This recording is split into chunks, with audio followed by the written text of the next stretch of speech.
Poboleda es mi pueblo natal, y como todo joven catalán, buscando mejores horizontes, me trasladé a la ciudad de Barcelona.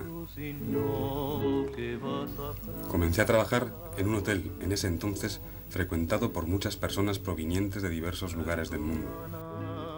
Así fue que conocí a un señor de apellido Valdovinos, con quien inicié una prolongada amistad. Por aquel entonces ni me imaginaba lo que me depararía el destino, después de haber conocido a Valdovinos, quien era sudamericano, de nacionalidad paraguaya.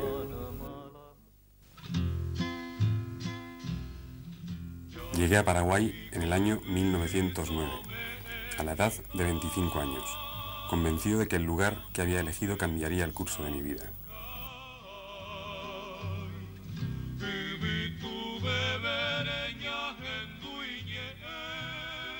Durante mi viaje conocí a varias personas, entre las que se destacaba Monseñor Juan Sinforiano Bogarín, quien regresaba de Italia.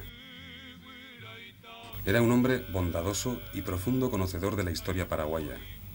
Fue él quien me brindó los primeros conocimientos de la cultura social y política del Paraguay.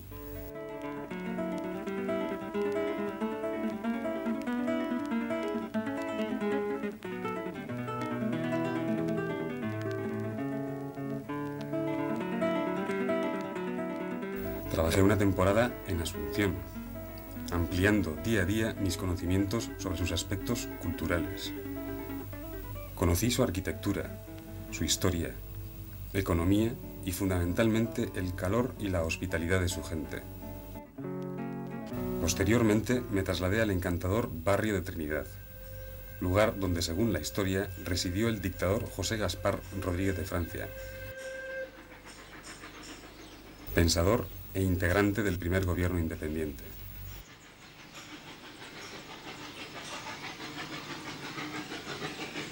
Trinidad, lugar que sin ser muy habitado, poseía un encanto y un atractivo muy particular. Traía a mi memoria los recuerdos de mi añorada Poboleda. El lugar, aunque en un aparente encierro geográfico y oculto por una espesa vegetación, solo permitía observar a la distancia la altiva torre de la iglesia de Trinidad. La apacible cantidad de su gente solo se rompía con el pitar del tren. En este paraje que a partir de entonces se convertiría en mi nueva morada.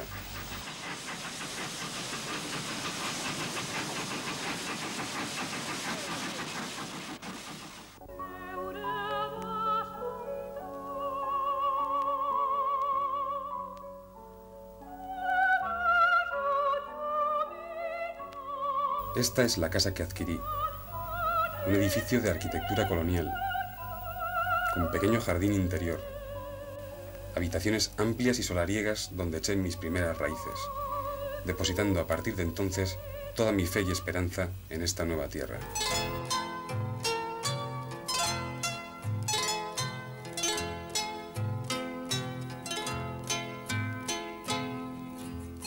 La historia de mi padre comenzó aquí, con la adquisición de este local donde funcionaba un pequeño almacén. Con la venida de los hermanos de España, el almacén fue progresando, trayendo nuevas ideas que fueron implementadas acá en el local. El almacén Cañizá, ubicado en barrio Trinidad, se convirtió en poco tiempo en el centro comercial y cultural de la zona, debido a su particular estilo de atención y la variedad de productos ofertados. Las personas que venían acá a comerciar en el negocio, muchas fueron de lugares distantes, como por ejemplo Ceballos-Cue, como se le llamaba, hasta de Limpio venían, de Kilómetro 9, venían de la Tablada Nueva que quedaba allá, a mitad de camino de Asunción, venían de muchos lugares, de los alrededores. Los medios de comunicación con que se contaba aquí para la compra acá del pequeño negocio eran en principio a pie, después a caballo. Vieron muchas carretas también que vinieron de distintos lugares de la zona.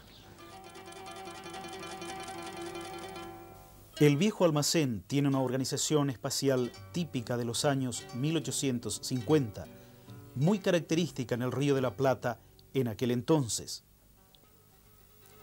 La ubicación de sus mostradores, sus estanterías y la balanza tipo Roberval son testimonios que perviven en el tiempo y quizás sea el último sobreviviente de una época ya perdida.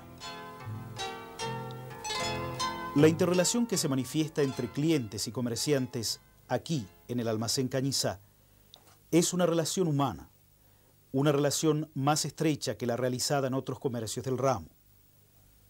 Es por eso que el cliente es además un amigo que llega a informarse de los acontecimientos cotidianos de nuestra comunidad.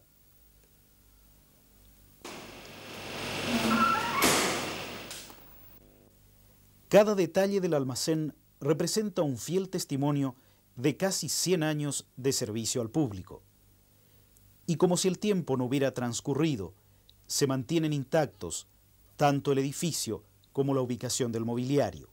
Los muebles y objetos utilizados en el almacén son muy sencillos, pero de buena calidad, fruto de una cultura auténtica que proviene de una bella época de la historia de nuestra ciudad. Don Nicasio Cañizá, primogénito de don José, con la ayuda de su hermano mantiene por propia iniciativa el almacén heredado de su padre, considerando que en su momento fue un factor preponderante para el crecimiento y la prosperidad de este populoso barrio, cuyos habitantes identifican al almacén con las raíces de su comunidad y lo miran con cariño y respeto. Dado el éxito obtenido en el pequeño almacén, mi padre tuvo la idea de anexar un bar y restaurante, con la asistencia, claro, de los hermanos. El bar y el restaurante tuvo bastante éxito porque vinieron muchas personas del barrio, de las afueras y hasta de la ciudad, por los medios de transporte con que se contaba acá, que era el tranvía mulas y algunos ómnibus muy chicos de aquella época.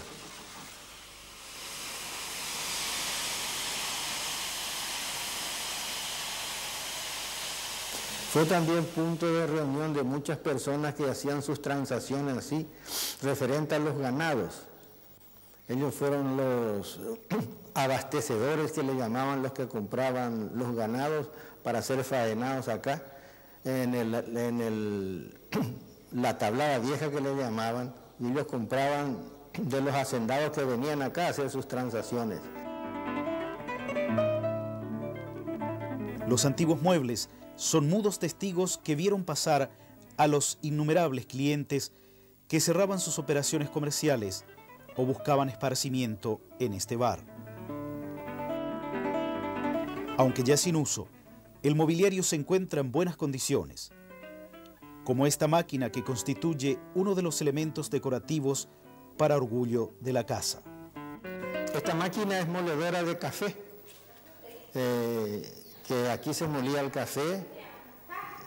Primeramente tostábamos, el café eran comprados de los carreteros que venían de la campaña.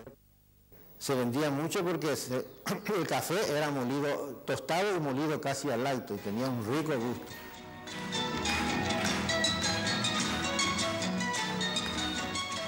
Don José no descuidó el aspecto cultural.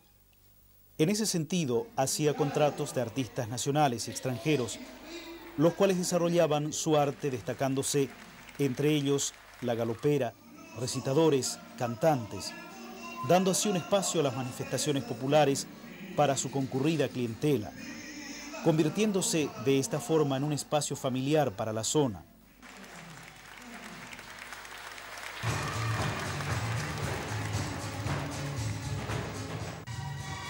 Así, el Salón Bar se constituyó en un sitio de importancia para la época.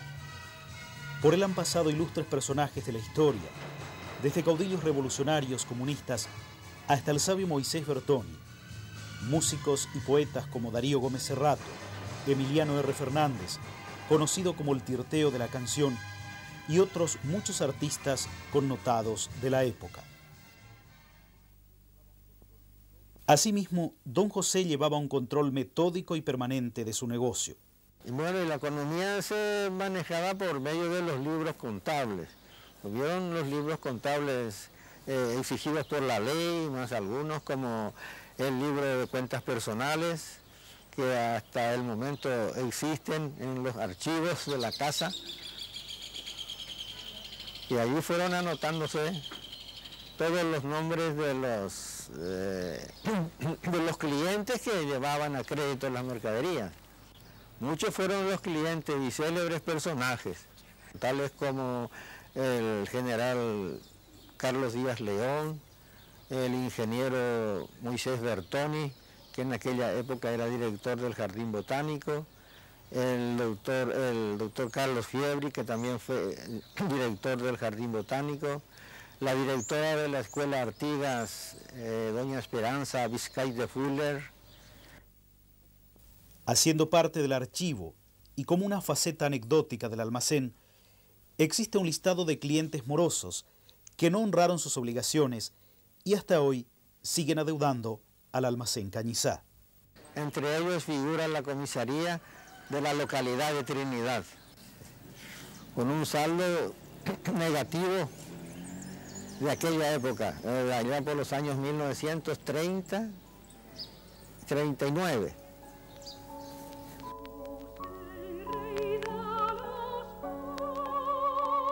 Don José Cañizá, quien nació en España en el año 1884, con su viejo almacén de ilusiones, logró materializar el sueño de la familia, construyendo un gran complejo que estaba dotado de todos los adelantos propios de la época y montando un negocio familiar que abarcaba diversos tipos de actividades en el ramo del comercio, perdurando hasta hoy el almacén que, conservando el estilo y utilizando gran parte de la infraestructura montada ya hace tantos años, se encuentra aún en funcionamiento. Al mismo tiempo, tal vez sin saberlo, se convirtió en uno de los principales pioneros en la difusión del séptimo arte en el Paraguay. Las repercusiones de las primeras imágenes en movimiento obtenidas por los hermanos Lumière en Francia marcaron el comienzo de una nueva forma de expresión artística, convirtiéndose así en un lenguaje que muy pronto llegó a popularizarse y a expandirse a todo el mundo. Tal es así que a principios de siglo, la industria cinematográfica entró en un auge vertiginoso, produciendo un sinnúmero de películas que deleitaban a los espectadores de todo el mundo, quienes estaban ávidos de disfrutar de este arte. Nuestro país no estaba ajeno a ese movimiento, pero se tropezaba con la dificultad de la escasez de salas de proyección cinematográfica para atender la demanda de la ciudadanía asuncena. Why did you steal it? I wanted it. If you wanted it, why didn't you ask? Wait! You'll pay for this crime. La propiedad del señor Cañizá contaba con un salón de dimensiones considerables, por lo que un ciudadano chileno de apellido Morales propuso utilizar dicho salón como una improvisada sala de proyecciones cinematográficas, por lo que más tarde sería conocido como Cine Cañizá, que fue uno de los primeros cines de barrio con que contó la ciudadanía asuncena por el año 1925. Era un chileno que traían películas también de Carlitos Chaplin, de toda aquella época, todos eran muras, claro. Era una especie de cine viajante, diría yo. Y pidió, cuando tenía el conocimiento de que acá teníamos un saloncito, bastante, y techado. Y él pidió a ver si no se podía dar aquí algunas películas de cine. Y papá en esa oportunidad la aceptó. Y el equipo era a manivela, no tenía ningún motor de arrastre, era uno de los primeros proyectores de cine que creo yo que se conocía. Y se llegó a dar varias películas, estuvo el chileno acá por el término de 1 o 2 meses, creo que tuvo mucho éxito, porque claro, el cine en aquella época era toda una novedad. Viendo las personas que se movían y todas esas cosas en una fotografía, claro, el público se mostró extrañado. Y así pasó el tiempo, con mucho éxito. Cada vez venían más personas a ver tal novedad. Hasta que terminados todos los títulos de la película, el chileno tuvo que ir, claro, a otros pueblos, iba recorriendo. Pero quedó aquí con el público muy emocionado y muy entusiasmado con el cine. Entonces mi padre consultó a ver si dónde se podría conseguir un proyector, y él contactó con los dueños del cine Granados, y tal es así que les vendió un proyector para este cine. Inaugurándose de esta forma la sala de proyecciones permanente, que cambió sustancialmente al ambiente trindense de los años 30. Este es el proyector, uno de los proyectores que habíamos comprado del cine Granados. Ello funciona, claro, eléctricamente, y esta parte corresponde al arco voltaico, es decir, la parte que da la luz que va a la película y pasa al telón, vamos a decir, allá a la pantalla. Entonces, esta parte corresponde al sistema de sonido que tiene la película. Pasa por el proyector, pasa por el sistema de sonido, y acá va la luz, acá el arco voltaico pasa acá la luz y ya va a la pantalla. En esta sala se proyectaban las películas más famosas de la época de oro del séptimo arte, desde las mudas hasta los grandes clásicos, los que figuraban detalladamente en la variada programación elaborada para el efecto.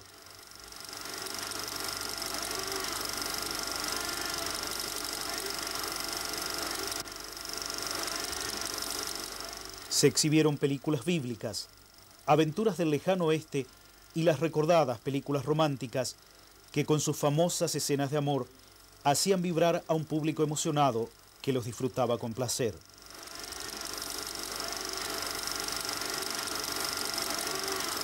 El cine funcionó en forma ininterrumpida hasta el año 1934, en que las máquinas habían quedado sin sus proyectistas a causa de la guerra con Bolivia.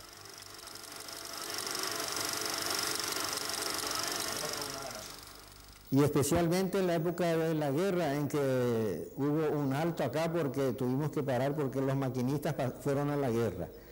Al finalizar la contienda chaqueña, el cine se reactiva y entra nuevamente en funcionamiento con la misma variedad de la programación, lo que le permitió alcanzar rápidamente el mismo éxito que tuvo en sus inicios, acompañando el vertiginoso crecimiento de la industria cinematográfica, que producía películas mejorando continuamente la calidad con el avance de la técnica en este arte. A casi 30 años del fallecimiento de don José, sus sueños e ilusiones se mantienen intactos, resistiendo y rebelándose ante el avance de la tecnología. En los años 60, la aparición de la televisión en nuestro país, el desarrollo y el crecimiento de la población hacia otras áreas de la ciudad, más el declive del ferrocarril, fueron factores determinantes en la suerte de este complejo sociopolítico-cultural. Un sitio admirable, cuyos protagonistas son el paisaje y su gente de sencillas costumbres, que está a punto de desaparecer.